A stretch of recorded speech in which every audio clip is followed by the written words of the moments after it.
నమస్కారం. నా పేరు రెడ్డి మహాలక్ష్ముడు. మాది వడ్లమాన్ గ్రామం, ఆగిరిపల్లి మండలం, నూజివీడు డివిజను, ఏలూరు జిల్లా. నేను ప్రకృతి వ్యవసాయ పద్ధతిలో పండించినటువంటి ఈ మామిడి పండ్లను సహజ సిద్ధంగా ఈ అరటి పండ్లతో వరిగడ్డిలో మాగేస్తాను.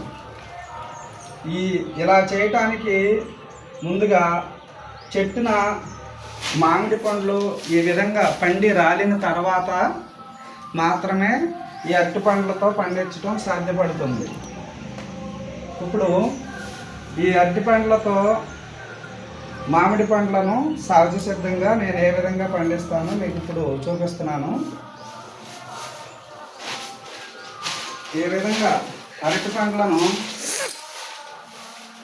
బాగా మాగిన అరటి పండ్లను ఈ కాయల మధ్యలో పెట్టుకోవాలి.